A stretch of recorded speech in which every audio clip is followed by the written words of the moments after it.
A ideia é eu tentar sintetizar o máximo do que eu tenho organizado para falar. Eu queria trabalhar, por exemplo, essas 3 questões. Né? Primeiro, fazer um recorte temporal, para a gente tentar entender de onde que surge, como se organiza esse movimento, essa dinâmica dos decoloniais, e depois falar dos conceitos principais da decolonialidade, e aí entrar e falar da relação da decolonialidade com a educação, beleza? Então, olha só, em tese, a decolonialidade é essa energia de desconstruir aquilo que já foi construído historicamente a partir das invasões de 1492. E nós vamos tentar entender essa energia e essas construções no decorrer da nossa discussão, tá? Mas pensar que a perspectiva decolonial é justamente essa possibilidade de a gente repensar os projetos civilizatórios impostos historicamente, sobretudo nos territórios invadidos. E aí vamos falar muito de América Latina, tá? Falando de América Latina. Então, se a gente fosse fazer uma síntese, né, em uma frase, decolonialidade é uma energia de resistência. Portanto, se é uma energia de resistência que gera ação para resistir e para lutar por resistência, significa que não surge na academia, tá? E muita gente fala que a decolonialidade é uma invenção acadêmica. Não é. A decolonialidade, a energia decolonial que gera ações descoloniais, ela surge dos movimentos de base da América Latina, sobretudo a partir das questões dos povos originários e das populações tradicionais. Tem que deixar isso claro, tá? Só que, já antecipando a crítica, tá? A academia sim se apropria e embranquece, como historicamente ela sempre faz, porque a nossa universidade, a estrutura do pensamento universitário, a lógica universitária ainda persiste elementos eurocêntricos. Então a gente vai problematizar isso aí, tá? A ideia é a gente avançar para entender os princípios e também as motivações daquilo que nós chamamos dos teóricos da decolonialidade, tá bom? Lembrando que os decoloniais não são um grupo de pesquisa, tá? Inclusive um dos decoloniais, vamos chamar assim, um dos cânones, tá? Decoloniais, que é o Ramon Grosfoguel, ele critica muito essa ideia e ainda ele tem falas muito duras com seus próprios pares, dizendo: nós não somos grupo porque eu penso diferente de ti. Nós somos uma rede de conexões, e que em um momento eu posso estar perto de ti, outro eu posso estar longe, né? Então, o Grosfoguel é um pouco mais duro nesse sentido. Então, nós vamos chamar de rede, modernidade e colonialidade. Essa rede modernidade e colonialidade, ela inicia na universidade a partir da década de 90, né? Com algumas produções, sobretudo de Mignolo, de Henrique Dussel, já falecido Henrique Dussel, também Emílio Quirrano, falecido Quirrano, Catarina Wash, mais para cá, né, mais início para 2000, enfim, a Zuma Palermo também, depois de 2000, que foram compondo a rede. Mas é interessante dizer que antes da configuração, da formatação da rede, modernidade e colonialidade, já existiam as produções e pensadores que já estavam nesse movimento de resistir o pensamento, a imposição eurocêntrica de fazer ciência e pensar a sociedade. Então, por exemplo, eu até trouxe aqui, por exemplo, os próprios decoloniais utilizam muito Frantz Fanon, eles vão utilizar também a Mies Bizarre, né? Vão também trabalhar com Albert Memmi, vão trabalhar também, por exemplo, isso é interessante, com José Mariátegui, que foi um dos primeiros da América Latina, no século XIX e século XX, a analisar a questão dos povos originários no Peru a partir do marxismo. Então isso é muito interessante. E aqui já abro também uma fala, já faço uma reflexão, antecipando o final, de que o pensamento decolonial e a perspectiva decolonial não significa romper, não significa abandonar com aquilo que já foi produzido historicamente. Como eu ouço pares decoloniais que se dizem decoloniais dizendo: não trabalho mais com marxismo porque o marxismo é uma perspectiva eurocêntrica, está errado. Em nenhum lugar, nenhum dos pensadores decoloniais vão fazer essa afirmação. Isso é uma invenção BR, daquilo que eu iniciei falando, do modismo que virou a bandeira da decolonialidade. Então a gente tem que tomar muito cuidado com isso. Pelo contrário, por exemplo, Henrique Dussel, ele apresenta uma discussão muito interessante onde ele fala que, na verdade, nós temos que sempre encontrar os pontos inteligíveis, os pontos de encontro, para trabalhar a partir das limitações epistemológicas. Então, isso mostra que não é a exclusão, o abandono daquilo que já foi produzido historicamente, mas é entender os limites e dali avançar a partir do local. E qual é o local que nós estamos falando? América Latina, no caso nosso aqui também, Indorama, que convencionamos chamar de Brasil. Então, os principais aqui que nós vamos trabalhar, quem lê os decoloniais sempre vai estar tendo contato, é o Aníbal Quijano, Walter Miolo, Edgar Lander, Ramon Grossfogel, Arthur Escobar, Henrique Dussel, Nelson Maldonado Torres, o Santiago Gomes, Catarina Rocha, uma Palermo, e por aí vai. Esse grupo só vai aumentando. E o detalhe, por exemplo, no Brasil essa discussão começou muito recente, eu acho que não tem nem 20 anos de discussão sobre os decoloniais. A primeira tese defendida dos decoloniais foi em torno de 2009, 2010, do professor Luiz Fernando, da Federal do Rio de Janeiro, orientando pela professora Maracandu, né? Foi a primeira tese. A segunda tese e a terceira tese, sobretudo na região norte, é do professor João Colares, da UEPA, da Estadual, de 2016, e da ex-companheira dele também, a professora Adriane Lima, que é professora da UFPA. Os dois, na região norte, foram os que inauguraram a discussão da decolonialidade na academia. E isso é um destaque que se faz necessário a gente explicar. Né? Eu trouxe aqui 2 quadros para mostrar, por exemplo, as produções iniciais que foram agrupadas e que deu uma corporeidade científica para dizer: olha, nós temos um movimento aqui, nós temos algo, nós temos corpo, densidade, para afirmar que agora nós temos uma rede. De 88 a 2007, esses textos foram sendo publicados por esses autores e que deu essa noção de rede. A partir de 2000, os autores aqui, Miolo, Catarina, Ramon Grossfogel e por aí vai, começaram a organizar também aqui na América Latina, mas sobretudo nos Estados Unidos, mas também rolou, eu não coloquei aqui, mas teve Equador, Bolívia, Argentina, Chile, eventos para divulgação e ampliação, né, da perspectiva decolonial. Aqui são alguns que, enfim, fiz o destaque, tá bom? Então, no mais, basicamente isso. É um movimento de resistência que começa na base da sociedade, nos movimentos sociais dos povos originários, populações tradicionais, e que os intelectuais trouxeram para o campo, para a academia, e que está gerando produções outras, para além de outras matrizes daquilo que nós convencionamos na universidade, para além do materialismo histórico, para além da fenomenologia, para além do positivismo e por aí vai. Bom, então, a perspectiva decolonial, ela é essa, na universidade, é essa possibilidade de ter outras formas de fazer pesquisa e análise da sociedade, tá?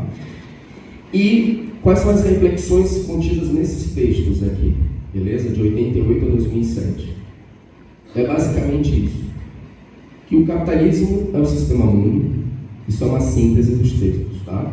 Que se torna uma matriz de poder, historicamente, a partir das grandes invasões lá do século XVI para cá, e que ganhou proporções globais, que no século XIX é consolidado enquanto sistema de organização política e econômica do mundo, a partir do centro-mundo, porque a partir das invasões a Europa Ocidental vira o centro, né, e o resto vira as periferias, né, as colônias periferias, beleza? E no século XX cria-se um mito. Qual é o mito? A ideia da eliminação das estruturas administrativas coloniais conduziria os países da América Latina a sua descolonização. O que isso significa? A partir do momento que nós, enquanto país, Estado-nação, rompemos com a lógica colonial, significa que nós estaremos livres. O sistema mundo capitalista nos impôs essa perspectiva. Os decoloniais vão dizer não, isso não aconteceu, isso não acontece e isso dificilmente vai acontecer se as coisas continuarem dessa forma, beleza? Então tem essas três perspectivas. A decolonialidade, enquanto resistência, inicia a partir das invasões, é consolidado com o empoderamento e com a globalização do capitalismo no sistema mundo e resiste a essa ideia de que nós somos livres enquanto países colônia. Essa lógica de que rompendo com a colônia nós estaríamos livres é justamente um discurso da retórica salvacionista, tá? Imposta pelo centro-mundo. O que isso significa? Significa dizer que, a partir dessa retórica, haverá uma relação muito consolidada a partir de uma lógica da matriz que nos impõe como pensar, como agir e como sentir. Porque também nós não vamos chegar aqui nessa discussão, mas a decolonialidade também vai para o aspecto do sentir, da afetividade. Como a nossa afetividade, como a nossa relação afetiva, ela é colonizada. Por exemplo, fazendo parênteses, até a forma que nós nos relacionamos com o outro também segue um padrão, segue uma formatação. Por exemplo, o fato de uma pessoa não se relacionar com uma pessoa, por exemplo, uma pessoa branca não se relaciona com uma pessoa preta, ou uma preta não se relaciona com uma pessoa branca, isso também é fruto do processo de colonização. Isso é uma herança da colonialidade que já vamos chegar. Então, os nossos afetos são constituídos a partir do racismo, entende? E tem autores decoloniais que vão aprofundar muito isso, muito isso. Isso também vale para as questões indígenas também, perfeito? Então, o pensamento decolonial é essa manifestação como resistência para resistência. É um movimento intelectivo de aproximações e distanciamentos no esforço de encontrar e ressignificar tudo que foi encoberto, desconhecido, obliterado pela racionalidade moderna do centro. Então, é lançar luz naquilo que foi escondido a partir das invasões. O pensamento indígena é saber, não é conhecimento. Inclusive, nós vemos isso até no nosso regimento, né? Nosso regimento aqui, discutindo nosso regimento, a gente percebe que há distinção entre conhecimento e saber tradicional. Isso também é uma herança da colonização, da estrutura do pensamento colonial, que a gente vai privilegiar o pensamento eurocêntrico como conhecimento científico e os saberes populares dos povos indígenas e quilombolas como algo menor, né, nesse sentido da interpretação. Quando a gente vai trabalhar com as decolonialidades, existem alguns conceitos específicos, centrais. São eles: colonialismo, imperialismo, modernidade e colonialidades. Tá? Colonialismo por quê? Porque, como eu disse no início, a decolonialidade, como movimento de resistência, surge a partir das invasões. Então, ela tem um marco temporal, 1492, as invasões das Américas. A partir disso, surge um projeto, sistema político, econômico e cultural chamado colonialismo, que é a extensão do centro-mundo para as colônias, ou seja, transformar os lugares invadidos em extensões dos países europeus. Né? Por exemplo, que nós fomos invadidos, né? Portugal, Espanha, Holanda, também a Inglaterra chega aqui perto, aqui em Inglesa, e por aí vai. Né? Tanto é que nós temos aqui Suriname, Holanda, Guiana Francesa, França, Inglesa, e por aí vai. Então, são esses dados de como como foram se configurando os Estados-nação. Então, o colonialismo é essa extensão. E a partir dessa extensão, é óbvio que toda a estrutura social, política, econômica, cultural vai ser estendida. Então, por exemplo, no caso do Brasil, a forma de organização social veio de um país europeu, de Portugal. Perfeito. Então, como a gente vai se organizar enquanto nação é a partir de uma perspectiva portuguesa. E essa perspectiva portuguesa também introjeta as instituições sociais que, vamos lá, para o nosso bom velhinho Karl Marx, falar dos aparelhos ideológicos, das infraestruturas e das superestruturas, né? Então, como que, por exemplo, o Brasil vai se organizar como Estado-nação? A lógica política vai ser introjetada uma lógica militar, vai ser introjetada uma lógica religiosa, vai ser introjetado um padrão de relação heteronormativa. Isso também é interessante. Por exemplo, essa história de não monogamia, poliamor, poliandria, como está em voga hoje, como os jovens estão falando, né? A galera gosta de se pegar nessa coisa, enfim, Natal, da não monogamia.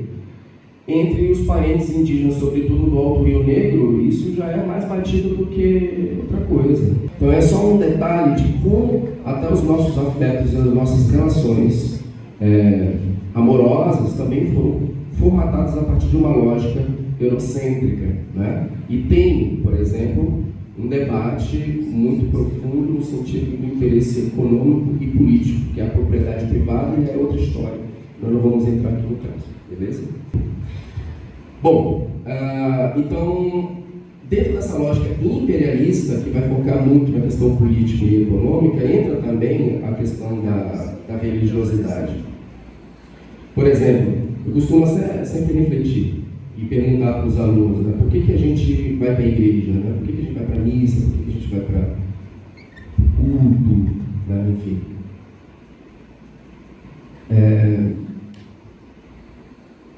Alguns falam, é porque eu amo Jesus, é porque o Espírito Santo tocou no meu coração. Olha, na verdade, eu vou para a minha igreja, para o culto ou para a missa, é porque em 1492 invadiram pessoas que nos impuseram a cultura do cristianismo enquanto religião única. E é, portanto, como eu sou um indivíduo em formatação social e eu vivo a partir das relações com os aparelhos ideológicos, e a religião é um dos aparelhos ideológicos, perfeito? É óbvio que eu vou ser formatado desde criança por influência a entender e aceitar o cristianismo enquanto religião. Então você não tem escolha. Você está indo para a sua igreja, não é porque o Espírito Santo tocou no seu coração, é porque você é fruto de um processo de manipulação histórica. Ponto. Entende? Porque se em 1492 os muçulmanos tivessem invadido o nosso território, nós estaríamos falando de Muhammad e do Alcorão, nós não estaríamos falando de Cristo e da Bíblia. Se em 1492 os budistas tivessem invadido o nosso território, nós estaríamos falando de Siddhartha Gautama e Tripitakas, que é o texto 1, 2, 3 sagrado do budismo. E por aí vai. Entende? Então, a energia decolonial é esse processo de você virar a chave e pensar, opa, as coisas não são naturais como eu penso que seja, entende? Isso dentro do imperialismo, né? Para além da discussão econômica e política, questão cultural também entra. Um outro elemento importante a ser discutido enquanto categoria decolonial é a modernidade. Modernidade, que é mais um mito, é mais uma invenção. Eu trago aqui também, por exemplo, o Bruno Latour, antropólogo que discute antropologia, conhece o Bruno Latour, que ele tem um livro muito interessante chamado Nós Nunca Fomos Modernos. Nunca fomos modernos. E é uma crítica muito forte a essa lógica da modernidade. Porque o que é a modernidade, gente? Olha lá, vamos analisar. Modernidade é um período histórico, rompimento da Idade Média. Então, a Idade Média, século IV, século XII, o apogeu, declínio no século XV, século XVI para cá, modernidade. Percebam, quando é que começam as invasões das Américas? Século XVI. Então é muita coincidência. A partir do século XVI, tem um giro de mentalidade na Europa Ocidental que estava quebrada, sendo invadida pela Europa Oriental e pelos países do Oriente Médio, entende? Perdendo força política, econômica e territorial, e do nada eles têm uma virada, uma guinada do ponto de vista do conhecimento científico, do ponto de vista político, do ponto de vista econômico, de estruturação de suas cidades, enfim, não é por acaso. A modernidade é uma invenção fruto do sangue dos povos indígenas, populações pretas escravizadas nos territórios amerindios na América Latina. Perfeito? Só há modernidade porque os sangues foram derramados nos territórios invadidos. Então é muito interessante, por exemplo, quando a gente pega, por exemplo, Bartolomeu de las Casas, que foi um frade muito conhecido, intelectual, que ele foi um dos primeiros padres ordenados aqui na América Latina pela Igreja Católica para acompanhar e evangelizar, né, os povos originários aqui. E ele, inclusive no livro que a Ionina e a Junice organizaram, eu coloquei um texto lá sobre a invenção do racismo por tecnologia, a violência contra os povos indígenas.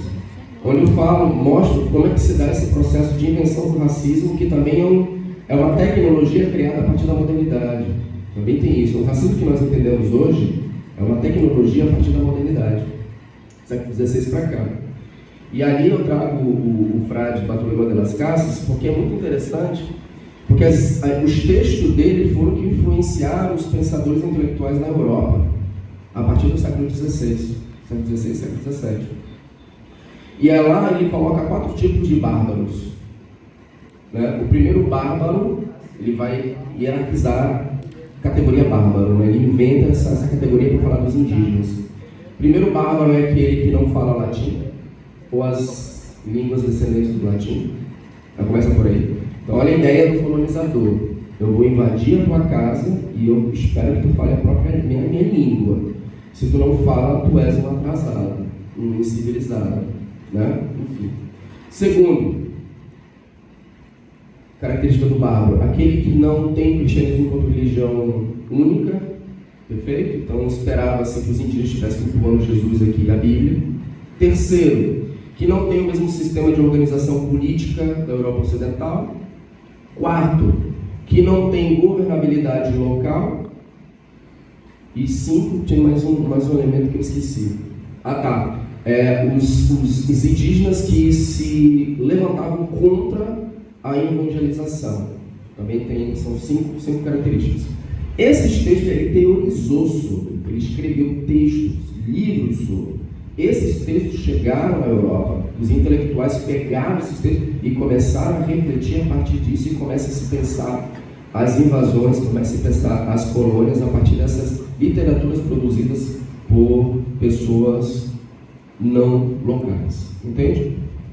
Isso significa que na ciência europeia, com algumas exceções, essas perspectivas também são reproduzidas, e ainda são. Tanto é que, por exemplo, no caso das universidades, para você desenvolver um conhecimento científico, você precisa de quê? De método, você precisa de instrumento, você precisa de procedimentos metodológicos, você precisa de teoria. Se você não fizer a tua revisão lá, teórica, bibliográfica, né? Enfim, você pode levar até pau na banca, como eu levei na qualificação. Cadê a sua revisão teórica? Eu não tenho. Na teoria eu vou desenvolver um corpo do texto. Não, você tem que ter um capítulo só para isso. Ou seja, a mutilação da forma de pensar é uma característica da nossa universidade. E isso é fruto dessa invenção única de pensar como padrão, entende? E esse padrão não foi inventado por ti, não foi inventado por mim, nem por ti. Nós somos frutos dessa formatação, entende? Que é a universidade, enquanto uma estrutura de formação de pensadores, de intelectuais. Então, essa modernidade, voltando para a questão da modernidade, essa modernidade, enquanto um período histórico de efervescência artística, política, cultural e econômica da Europa Ocidental só foi possível porque o sangue foi derramado nos territórios invadidos. Tá? Por exemplo, eu estava assistindo a Olimpíada esses dias, algumas aí estava tendo competição lá de skate, né? Só um minutinho. Competição de skate. E foi muito interessante que quando os skatistas iam sair para fazer as seus corres, as suas manobras, lá em Paris estava um obelisco. Cara, de onde que é o obelisco? Monumento egípcio. Como é que aparece ali perto da Champs-Élysées em Paris? Como é que aqueles obeliscos estão ali? Okay? Então, culturalmente também nós fomos roubados. Estamos acompanhando, por exemplo, agora a retomada dos mantos tupinambás, né? E que não são só mantos, tem várias outras coisas. Mas, por exemplo, eu trabalho com o povo Munduruku. Os Munduruku, historicamente, pelos colonizadores, foram chamados de espartanos da Amazônia. Por quê? Porque os Munduruku cortavam a cabeça dos indígenas vencidos, guerreiros, mumificavam, e os guerreiros Munduruku tinham suas estacas de cabeças. Interessante. Onde que eu fui ver uma cabeça Munduruku? Foi lá no Pará? Foi aqui? Não, foi em Marseille, na França. Aqui no Brasil não tem a cabeça Munduruku. Perfeito? Então, essa modernidade, ela também serviu para impor aquilo que os decoloniais vão chamar de colonialidades, do poder, do saber e do poder, do saber e do ser. Obrigado. E no ser não vamos entrar muito porque uma outra discussão. Então, olha só, a modernidade como um mito, uma invenção, gera também as colonialidades. Então, as colonialidades são frutos desse pensamento inventado, chamado modernidade, aonde nós aprendemos a acreditar de que o que é válido enquanto ciência é a estrutura do pensamento europeu, aonde nós aprendemos a pensar e a sentir o que é bom e bonito é o que vem do branco. Que Jesus seja branco, né? As imagens lá branco, loiro, os olhos azuis, né? Então, a modernidade nos formata a partir dessas lógicas. Qual é o objetivo disso? Nos manter numa relação subalterna. Porque se eu vou encobrir a tua cultura, a tua individualidade, o teu ser, o teu saber, você não pensará a partir da sua cultura, você pensará a partir da minha cultura do invasor. Perfeito? Só que o que seria essa colonialidade? Os decoloniais, e também lembrando, fazendo um recorte a Marx e Engels também, sobretudo no Manifesto Comunista, eles deixam bem claro isso, quando eles explicam o surgimento de forma bem rápida, o surgimento da burguesia, eles deixam claro que um dos elementos da potencialização da burguesia é as invasões das Américas. Então, Marx e Engels já estavam discutindo isso. Já estavam discutindo isso na Europa, lá no século XIX. Por isso que a gente não pode abandonar os velhinhos, bons velhinhos. Né? Olha só, a colonialidade do poder é como que a sociedade se constitui enquanto organização, a partir dos aparelhos ideológicos, a partir dos aparelhos e instituições sociais, e é a partir dessas instituições que vão nos formatar enquanto indivíduos. Então, por exemplo, eu vou para a escola e aprendo a pensar de uma forma. Eu vou para a universidade e aprendo a pensar de uma forma. Eu vou para a igreja, aprendo a pensar de uma forma. Eu vou para a minha família, aprendo a pensar de uma forma. Não são espaços que possibilitam a pluralidade do pensamento. Por exemplo, a universidade, falando de UFAM, ainda é uma universidade que não é pluricultural, que não está atrelada em relações interculturais. Nós temos indígenas na universidade, nós temos quilombolas nas universidades, sobretudo, por exemplo, em outros campos. Só que, faço aqui uma reflexão ao nosso querido filósofo, né, professor Ailton Krenak, né, que agora é imortal da Academia de Letras. Ailton Krenak faz uma reflexão muito interessante. Ele fala que a universidade faz uma hemodiálise. Só troca o sangue, mas a estrutura continua mesmo. Entende? Então coloca índio, coloca preto, para dizer que está uma relação democrática.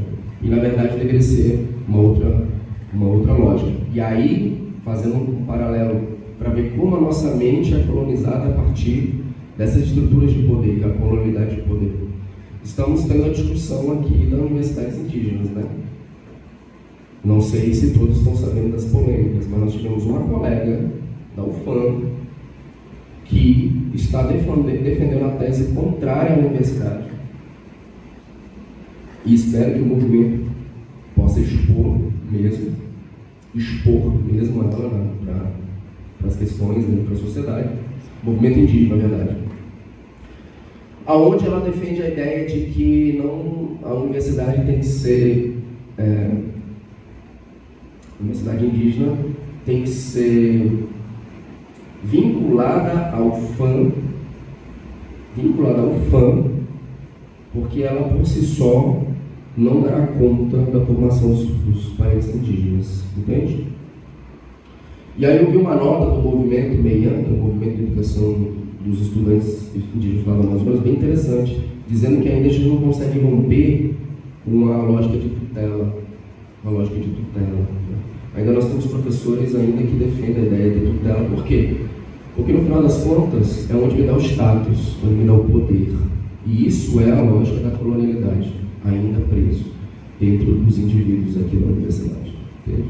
A crítica ao projeto de universidade indígena precisa ser feita, é óbvio. Precisa ser feita. Porque senão a gente pode cometer erros e equívocos de continuar num processo intensivo de embranquecimento. Mas quem tem que dizer isso, embranquecimento das almas indígenas, é claro. Mas quem tem que dizer isso é o próprio movimento. Nesse caso, quem não é indígena tem que ficar calado. Ouvir, observar e ficar caladinho. Se for acionado pelo movimento, aí se manifesta, aí se coloca, propõe. Mas se não for acionado, fica calado. Porque tu não é parente. Entende? Então essa lógica, quando eu ouvi alguns parentes indígenas me falando sobre essa pessoa específica aqui da UFAM, isso fica claro como que ainda nós somos colonizados e como ainda nós representamos uma lógica que não é de um pensamento mais flexível, mais oxigenado, um pensamento mais crítico, a partir dos locais, a partir dos amazônicos, a partir dos povos originários. Então isso é fruto dessa colonialidade do poder que introjeta as instituições sociais que vão organizar a sociedade e que vão formatar os indivíduos. Uma vez formatado, nós temos a colonialidade do saber. A forma como eu penso não é natural. Eu sou ensinado a pensar dessa forma. E a universidade me propõe essa estrutura do pensamento. Por exemplo, no caso, em bancas de qualificação e produções de mestrado, TCC, mestrado e doutorado, onde existe um padrão a ser seguido, um padrão a ser feito, e se você rompe com aquilo, você é ridicularizado, entende? Eu lembro até hoje uma banca de doutorado, uma amiga minha, que ela fez uma autoetnografia, mas ela está numa banca de educação, lá na UFPA, e foi muito interessante. Alguém já leu algum trabalho de autoetnografia? Aqui? Quem está trabalhando aqui é o professor Ada, do DTF. O Dionísio já leu. É uma perspectiva muito interessante de desenvolver pesquisa, sabe? Muito, muito interessante. Só que os professores da banca, lá no UFPA de Educação, não tinham lido ainda um trabalho sobre autoetnografia. E essa professora é a professora quilombola, de terreiro, e ela estava falando dela, do terreiro dela e da cultura quilombola, entende? Quando eu estava organizando meu projeto de tese ainda, por exemplo, eu não defendo na minha tese, se vocês forem ler minha tese, eu não defendo nenhum método. Inclusive a banca me cobrou isso, cadê o teu método? Não tem método. E aí eu dei uma segurada mesmo, aí eu me garanti. Aí eu falei, rapaz, acho que eu sou doutor mesmo nessa história. Porque aí eu peitei a banca, eu falei, olha, eu não tenho um método. Não tenho e não vou defender um método. Eu tenho os procedimentos metodológicos que têm uma perspectiva analítica E aí eu tento explicar, mas o método, como a galera fala, não tem. Mas isso, nesse processo de formatação academicista, sabe, seguindo as regrinhas do BAA, eu lembro que quando eu estava organizando a minha metodologia,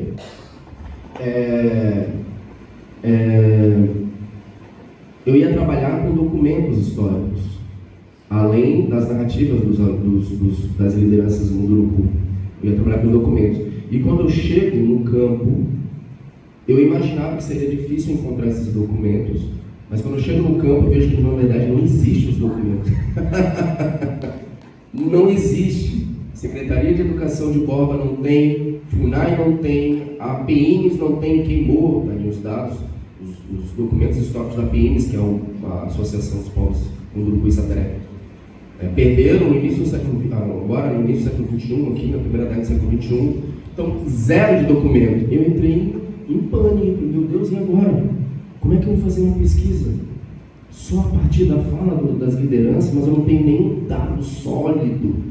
E eu me peguei pensando, cara, como minha mente é quadrada, sabe?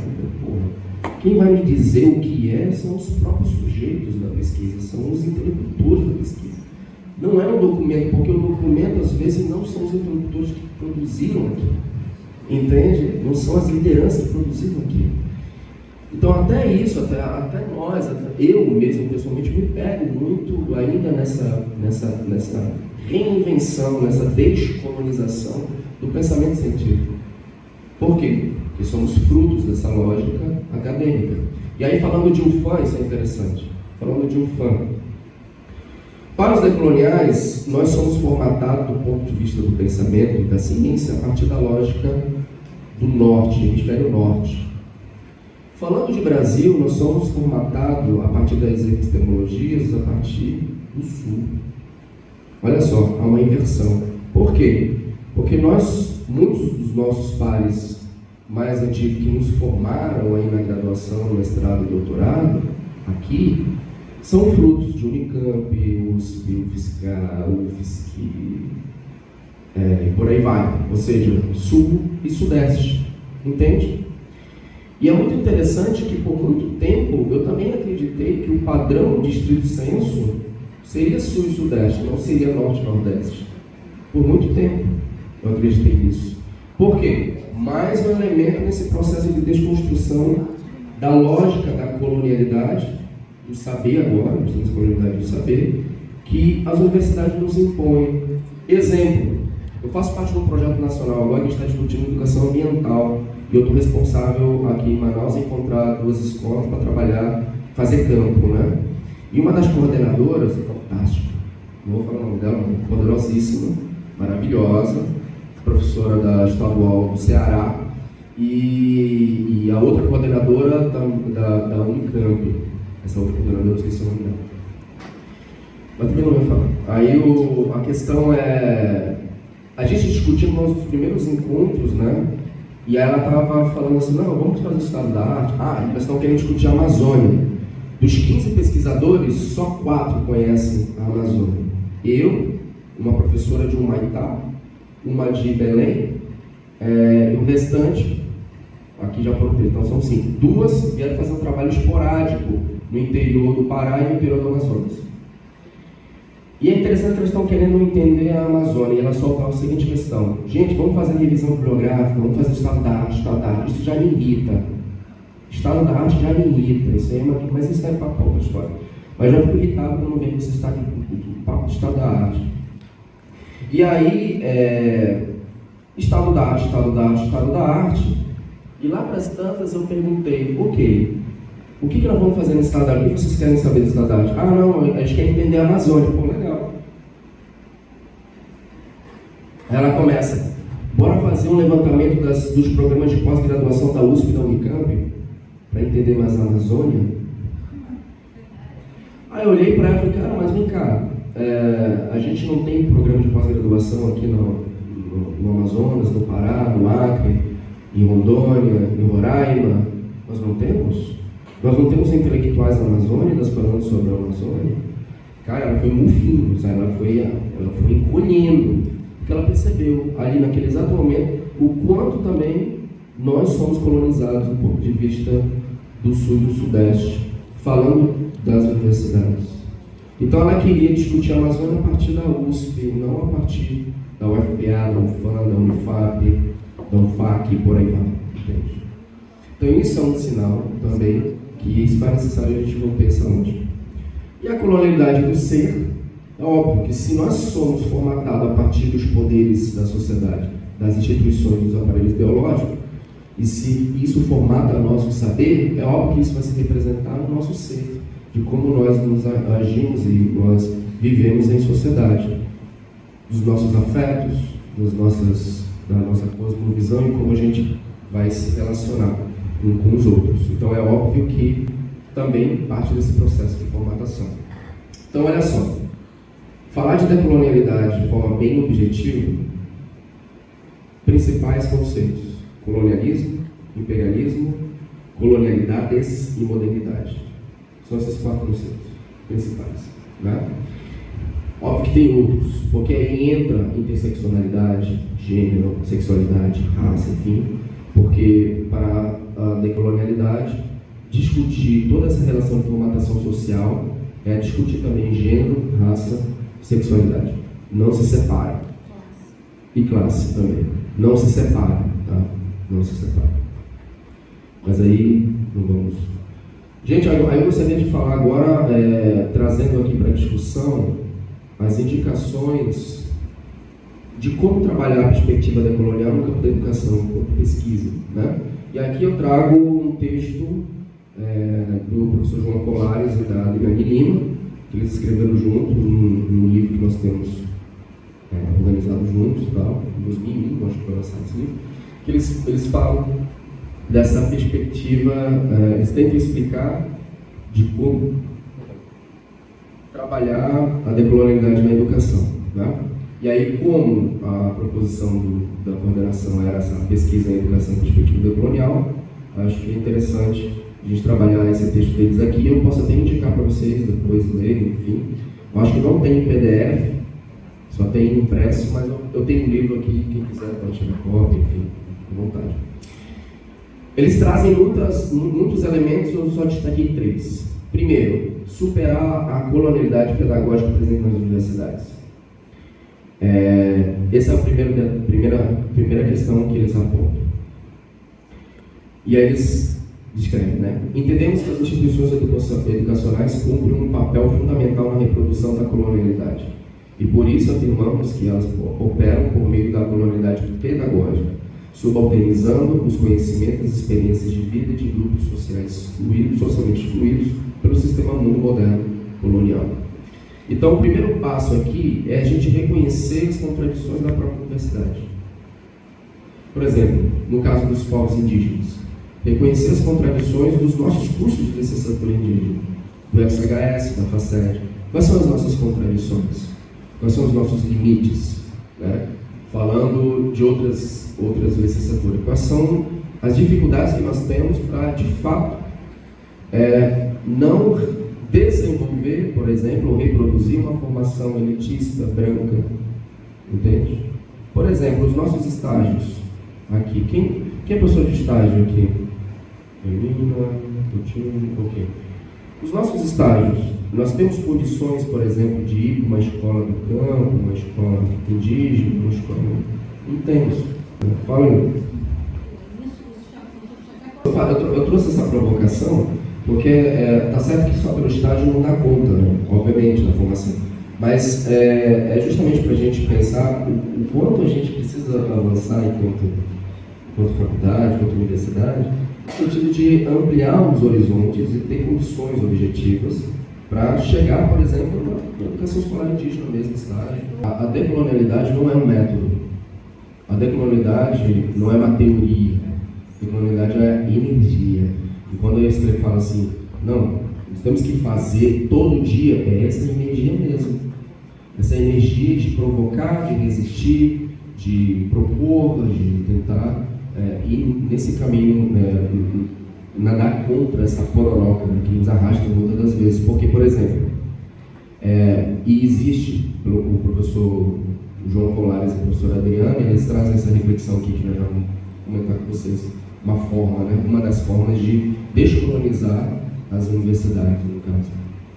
Então é muito delicado essas questões, e isso mostra o quanto nós ainda temos que avançar enquanto universidade no sentido da interculturalidade, e não fazer só hemodiálise, né? Para dizer que tem aí indígenas e tal, enfim.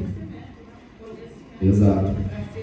E aí o professor João e a professora Adriana trazem uma reflexão interessante aqui, que é o que eu venho discutindo entre os meus pares aqui na FACED faz algum tempo. E que pelo menos nas minhas disciplinas eu tento fazer isso, né? Sobretudo em antropologia e educação. Gente, não tem outra forma de a gente ressignificar e reestruturar a forma de pensar o pensamento acadêmico se a gente ficar enclausurado nos nossos feudos, nas nossas cabines. A gente tem que estar aberto aos movimentos sociais, movimento LGBT, movimento feminista, movimento preto, movimento indígena, tudo que é tudo movimento. A faculdade de educação tem que estar nas ruas e as ruas tem que estar dentro da faculdade de educação. É a partir dessa relação, né? A partir dessa troca, é que essa energia é potencializada e as aprendizagens surgem. Caso contrário, a gente vai virar aí intelectuais, pesquisadores de gabinete, reproduzindo um pensamento eurocêntrico sem romper e pensando e acreditando que nós somos importantes para alguma coisa dessa sociedade. Que eu me surpreendo como nós, professores, como a nossa categoria, a gente é convencido de que nós somos importantes para a sociedade. É impressionante, né? Eu saio da UFAM, eu sou mais um, ninguém me conhece. Então, enfim. Então essa primeira indicação, né, do João Colares e da Adriana é a ideia de reconhecer a colonialidade pedagógica das universidades e romper com isso. E o rompimento está nessas energias. Se a gente não consegue atacar a infraestrutura, vamos trabalhar na superestrutura aqui, bem grande agora, né? Bem grande. Próxima ação que eles propõem é justamente isso aqui, assumir uma perspectiva participativa e um compromisso político transformador em face das realidades sociais. Que a minha prática pedagógica, que o fazer pedagógico, seja voltado para a não constatação, mas sim para a transformação. Entende? É aquilo que Marx diz, né? Os filósofos, aquela crítica que Marx apresenta, né? Os filósofos interpretam a sociedade. É insuficiente, a gente tem que transformar a sociedade. É bem, né, nessa questão, trazendo aqui algumas indicações. Olha só, por exemplo, quando eles trazem essa questão aqui, eles estão trazendo as aprendizagens dos textos do Franz Bordern, que é um pensador intelectual do século XX, colombiano, e tem textos incríveis. Eu acho que a gente deveria trabalhar mais com o Franz Bordern. Inclusive, ele era contemporâneo a Paulo Freire, e os dois dialogavam muito na época. Então, olha só, a partir dessa investigação, ação participativa, que é essa metodologia que o Franz Bordern criou lá na Colômbia, eles dão indicação aqui, primeiro, busca de uma ciência e conhecimento interdisciplinar, centrada nas realidades. Segundo, construção de uma ciência e conhecimento a serviço dos povos de base. Terceiro, construção de técnicas que facilitem a busca de conhecimento de forma coletiva, compreensão crítica, história, cultura dos povos originários, povos tradicionais. Quarto, busca mutuamente respeitosa da soma dos saberes entre conhecimento acadêmico formal, sabedoria informal, por exemplo. Já estou trabalhando com sabedoria aqui, também já não trabalho com isso. Conhecimento e experiências populares. 5, transformação da cultura do investigador participante para enfatizar sua vivência pessoal, compromisso moral e ideológico, bem naquilo que a Marinês estava falando no início, de que ainda nós aprendemos de que o pesquisador tem um objeto, nós temos a neutralidade axiológica, ou seja, tem que manter distante, neutro e ter uma análise objetiva para não contaminar a minha análise. Ainda tem isso muito forte dentro da universidade, sobretudo nas ciências humanas. Talvez em outras ciências funcione, óbvio, na astronomia que eu vou estudar a Lua, o objeto está distante, o observador está aqui, tem um instrumental, eu não vou ter uma relação com a Lua, mas nas ciências humanas a gente não tem como. Não tem como a gente manter essa neutralidade axiológica, é bem delicado, mas temos pares que ainda defendem essa questão. Propondo aqui uma pesquisa participativa de intervenção na sociedade. E o terceiro traz a ideia da pesquisa, da educação, diálogo com experiências de vida e sujeitos subalternizados.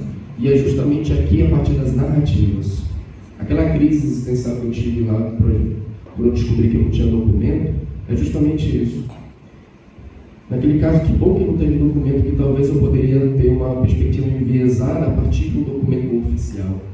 Mas é a fala do parente indígena, na minha pesquisa, que é a referência, entende? Inclusive, isso é bem interessante, nessa questão de desenvolver pesquisas participativas. Eu sempre falo, quando eu vou falar da minha tese, eu sempre falo que foi uma pesquisa coração a coração, entende? E eu defendo isso no texto, eu escrevo uma pesquisa coração a coração. Porque quem me orientou não foi o meu querido amigo Salomão no Farraj Raj, quem me orientou foi o Chiquinho, foi a Dona Dora, de 85 anos, seu Manuelzinho, que já está ceguinho, entende? Porque eu escrevia, sentava do lado deles e conversava. Faz sentido isso? Não, Lucas, não faz. Isso faz. Eu acho que tem que colocar isso aqui, hein? E é no café, é lá comendo a farinha, comendo biju, entendeu? Matando carapanã no meu pé, fugindo do ruim, entende? Que a coisa foi sendo construída. Foi sendo construída. Então, e é nessas experiências vividas é que a gente consegue pensar um outro texto e uma outra forma de se colocar. Né? E olha, mesmo assim ainda reproduzem elementos de colonialidade fortes ali no texto. Inclusive o Gerson Daniwa e o Almires Guarani foram os dois que me atacaram e falaram: tu diz isso, mas olha aí que está escrito aqui, realmente. Você vê que a todo momento a gente tem que estar refletindo, porque caso contrário a gente reproduz. Porque o processo de formatação histórica não rompe da noite para o dia, que é o mito da modernidade. O fim da relação colonial gerará uma relação de liberdade dos países colonizados. Não. Rompeu-se com o colonialismo, mas a colonialidade persiste. A colonialidade do poder, do saber e do ser. E aí, por último, já para ir encerrando aqui a minha participação, eu trago essas reflexões aqui. Por exemplo, para desenvolver pesquisas na área de educação, perspectiva decolonial. Primeiro, superação da colonialidade pedagógica, que ainda nós vivemos uma realidade muito eurocentrada e norte-americana, inclusive, norte-americana e eurocêntrica. Assumir uma perspectiva participativa de compromisso político. Eu lembro muito bem uma professora no meu doutorado, que eu entreguei um texto para ela, e quem já leu alguma coisa que eu escrevo, eu tenho uma escrita, primeiro, que eu escrevo para os parentes indígenas, já tiro por aí, e segundo, que eu me coloco no texto. E ela falou que a forma que eu me coloco no texto é uma forma muito militante. Só que ela falou a militância num lugar pejorativo, algo negativo. Eu falei: professora, eu não sou pesquisador não, eu sou militante mesmo. Essa é a questão, eu vou militar. Sou pesquisador. Ali eu ironizei, claro, no caso. Porque é justamente isso. Quando você demonstra no teu texto um compromisso ético-político, a academia eurocêntrica vai dizer: isso aqui não é ciência, isso aqui é militância política. Entende? Então, beleza, posso mostrar que eu sou militante, eu sou pesquisador. Dane-se, é isso. Terceiro, um exercício de pesquisar a educação em diálogo com experiências vividas por sujeitos subalternizados, suas memórias, ancestralidade, sabedorias e conhecimentos outros. 4. Incorporar a sensibilidade e compromisso ético nas investigações.